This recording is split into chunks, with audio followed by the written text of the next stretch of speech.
From Barangaroo Studios, the ausbiz COB is the key stuff you need to know about the day in business and finance. Well, hello. Welcome to the COB. I'm Nadine Blaney. It is the 28th of October, and I'll just run you through what's happened on the market just today before we welcome in my special guest, Josh Gilbert from eToro. So look at this, Josh, some buying into the close, bringing us back around the highs of the day. We did have China announcing a little bit more stimulus, basically, to keep liquidity up and to encourage more lending in the economy. But that was enough to help push iron ore prices higher. So we started to see the miners come to the party today. So yeah, warm welcome to Josh Gilbert, who's joining us from eToro. Josh, not a terrible way to start a Monday when you consider we were, in the doldrums, but managed to pick ourselves up off the mat for the close. Yeah, hey Nadine, great to be here. Look, it was a pretty flat day overall, wasn't it? Nothing too exciting really happening in markets. Like you say, materials probably giving us that little bit of a boost towards the end of the session there. Tech driving higher as well. Look, I think we probably can expect the next couple of weeks to probably follow how we've seen today. We're probably going to see a little bit of risk off coming through.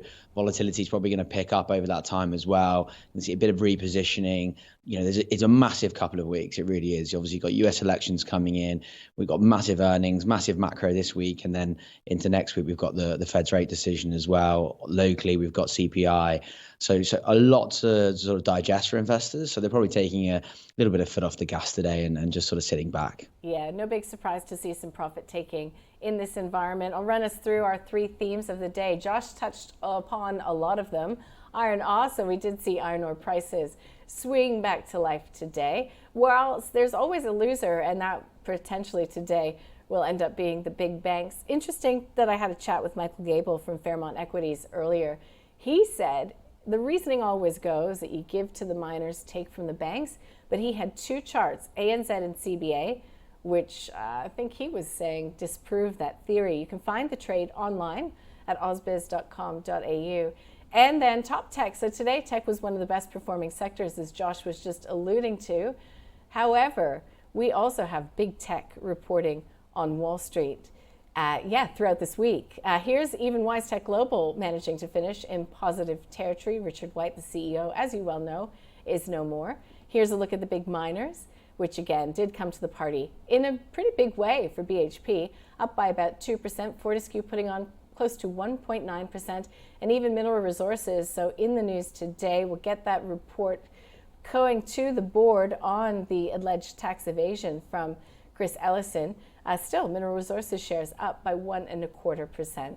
Energy, though, taking a look there, bit of a wait. We've got a little bit, thankfully, a little bit of an easing in the tensions in the Middle East, which has put pressure on the price of oil. Yeah, Josh, back to your point. It's not just the Fed. It's not just the inflation data that we're expecting on Wednesday here this week. It's the U.S. election and it's geopolitics. There are so many flashpoints that could set something off right around the world, wouldn't you think? Yeah, absolutely. I think, those are sort of two of the biggest, risks in terms of, not in terms of what we know, right? In terms of that macro environment right now and those earnings. Obviously, geopolitical tensions that we saw oil move 5% this morning. So we're going to get plenty of volatility, I think, through that. And that has the ability to then obviously send ripples through the market as well, depending on, how those tensions sort of move forward. And then, the US elections are the US elections. That's going to, throw up, a fair bit of volatility over the next sort of couple of weeks, depending on how we see that move. I think from last look, in terms of the betting markets, Trump is quite far ahead, but we know that things can sort of change dramatically. And look, I think it is going to be a really interesting couple of weeks with that US election. Okay. And I'll just run through a few of the corporate stories that came to light here today. Mineral Resources gained after the board said that it intends to release the conclusion of its review into MD Chris Ellison's conduct by November the 4th. BHP agreeing to pay that settlement of $48 billion to Brazilian authorities for reparations for the Samarco dam failure in 2015. Temple & Webster shares dropped after sales lost momentum, though it did stick to its FY25 margin guidance. ANZ says that second half profit will take a $196 million hit because of the acquisition of that Suncorp banking business. And Paladin plunged even after it said it's ramping up production of uranium because it's got a few operational challenges that it is facing. That was the stock of the day today. And it is also the subject of Henry Jennings from Marcus Today, who penned a little opinion piece for our COB newsletter. If you're not on the mailing list, you really should get yourself on it. We wrap the day in market and send you some of our top interview picks from the day as well. But I digress because I do have Josh Gilbert from eToro here. So yeah, Josh, we've got, as far as data goes here locally, that inflation read on Wednesday. But it is big tech earnings in the US that could also determine direction for these bigger markets, isn't it? Yeah, look, I think in terms of those big tech names, really, in terms of Magnificent Seven and that earnings growth, we've seen a pullback in that earnings growth compared to, in terms of how they've driven the S&P 500 over the last sort of few quarters. Back at the start of the year, we were around about 60%. We're not going to get that this time around, but look, still a lot of expectation on these names. I think for me, the big focus going into this week across all these names is going to be CapEx. I think that's going to be a big focus because pretty much all of these names last quarter said that they were going to be spending more money, and that money was going to be on AI. The market took that, in my view, pretty well.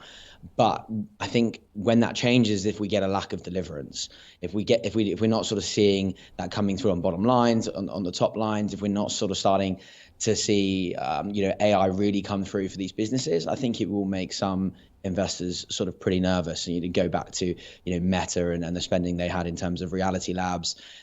For now it is well placed, but when does that change? And I think that when investors sort of start to become a little bit impatient, that's when it comes through. So Alphabet sort of really kicks us off at the start of the week. That's always a really good read on advertising revenues. That could then be an early impact on the likes of Meta and Amazon. They obviously have big revenues from advertising. With Alphabet, the focus is usually going to be on cloud, and that's going to be the same with Microsoft. Those sort of that cloud growth that we get from both those names, that's going to be really important, and how that focuses on margins. And then towards the end of the week, we've obviously got Apple. That's going to be a big name, particularly with the release of the new iPhone and the sort of the release of its AI features. The expectation from what I can see so far is that iPhone sales, may have had a slightly soft start, but I think we've had some good news from sales in China. So the pretense is, I think here is going to be, that could be a win. And I think if we do get slightly lighter iPhone sales, commentary around China is going to be really, really important, given that we've had those stimulus packages and given that really, the luxury spending retail sales has been what's lagging, and we're sort of waiting for that fiscal stimulus measures to sort of really come through as well. But I think AI will dominate on the call there. Those AI features, Apple Intelligence, Apple services as well remains a really big part of the business. That's got great margins there. And then also Microsoft, really big in terms of AI. Microsoft and Nvidia are probably the two front runners really when it comes to AI, and probably the two names that investors I think are most focused on this earnings season. Margins are going to be really important there, I think, in the short term, given, as I mentioned, they are increasing that CapEx. A lot of that's going to be going towards Nvidia, which is obviously great news for them. But then in coming back to sort of OpenAI, obviously have a huge investment in that. How is that CapEx going to increase because they need to spend more money through OpenAI?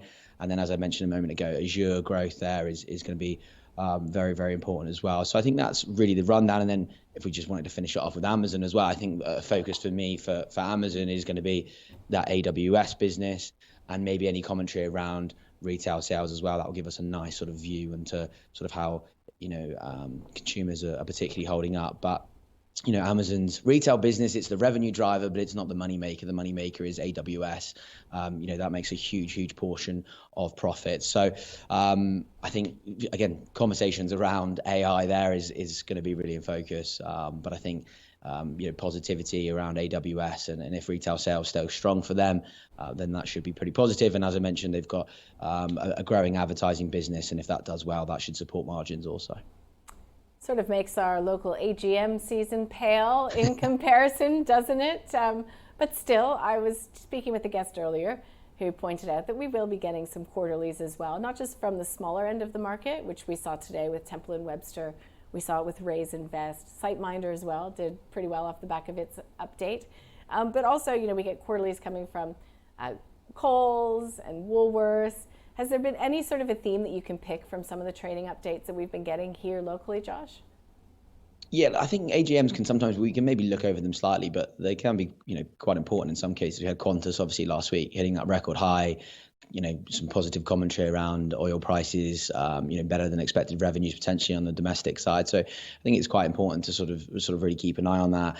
I think maybe what we're seeing so far is when we're getting those updates, we're getting an idea of the businesses quite quickly after obviously reporting season as well. So to be honest, I don't think you're seeing any sort of huge changes across any of those sort of names. Woolies and Coles are going to be probably the two names that do stand out in the sense of, this week they've obviously had to deal with a lot over the last year. They've had a lot of weakness just after earnings recently as well, given those sort of ACCC investigations as well. So I think really investors are going to expect quite a lot from those two names. There's going to be a lot of question marks across the business. Across obviously, but both have got still pretty new CEOs. Obviously, Woolworths more so than Coles, so that's going to be really important. But we also get GYG. They're going to have their sort of first AGM since being a public business as well. So that'll be quite interesting to see. Since their launch, it's a great business. It'll be really interesting to see sort of their conversation around expansion globally, what they're expecting for obviously the local market in terms of, okay, are people actually still spending on eating out? We know rates have been high for a long time. Inflation is still pretty high as well. We're getting probably that cost of living crisis probably hit maybe a little bit harder than some of the other areas of the world at the moment. So it'll be really interesting to see what we hear from GYG as well. Burritos. All right, time to wrap it up. Look, Josh, thanks for joining us today. Really appreciate your time. My pleasure, Nadine. Have a great week. Joining us from eToro. And the stock of the day was Paladin. David Lane from Ord Minnett and Ben Clark from TMS Capital weighed in. Here's what they had to say.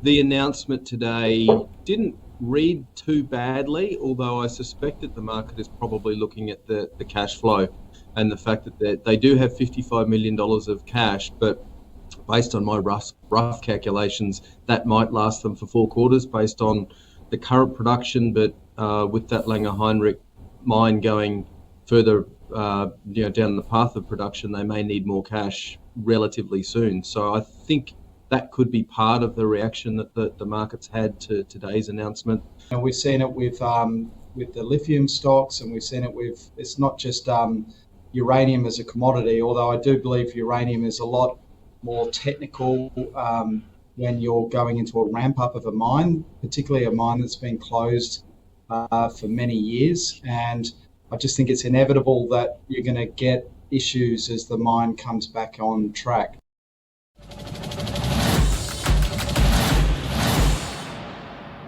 All right, so that was a hold from both of those guests. You can hear the extended version online, ausbiz.com.au. Let's get across some of these companies that led the market. Zipco up by 4.6%. Whitehaven Coal broker upgrade, and we will get its AGM tomorrow. Megaport was named by Brian Hann from Morningstar as one of his key picks if he was putting a team of stocks together. You should listen to that one. It's online. Really good analysis. It's up by 3.3%, and Pilbara Minerals up by 3%. We'll also get an update coming from Pilbara later in the week. Some of the laggards today, Paladin, as we mentioned, down by 15%. The short sellers really loving to stick the knife into this one after some operational challenges. Northern Star Resources still being down on in the wake of a production update last week, off by 5%. Westgold Resources as well, down by 4.5%. In the small end of the market, we've got Hutchison up by close to 17%. And on the flip side, one of the laggards, the biggest laggards being Santana Minerals, off by 66%. Vinyl as well, down by 10%. Richard White is a big investor in that one. So what's happening tonight? Not a lot. We get the U.S. Dallas Fed Manufacturing Index. We're not expecting to see a change. It's supposed to be -9 as the print. And tomorrow, again, it's pretty quiet here locally. We're waiting for Wednesday for that inflation report. But we do get the unemployment rate in Japan. We get some quarterlies from the resources names, including Sandfire Resources. We have AGMs from Ansell Credit Corp, CSL, Kelsian, and Vicinity Centers. and an Karoon Energy investor briefing. So looking forward to bringing you across all of that tomorrow. What I can say is we've got this local market finishing just mildly in positive territory. That is the COB Australia index that you see on your screen, but the S&P ASX 200 also finished 0.1% higher at 8,221. E-minis in the States, NASDAQ and S&P 500 still looking good. We had the Nikkei closing 2% higher. And again, we will continue to keep our eye on these Chinese markets. The Hang Seng market is off slightly, but Chinese mainland markets are doing all right, with the composite up by, well, about 0.1% as well. So look, you can catch up with any of the news or views that you didn't get to watch today online, ausbiz.com.au, and we look forward to being with you live from 9:45 tomorrow morning.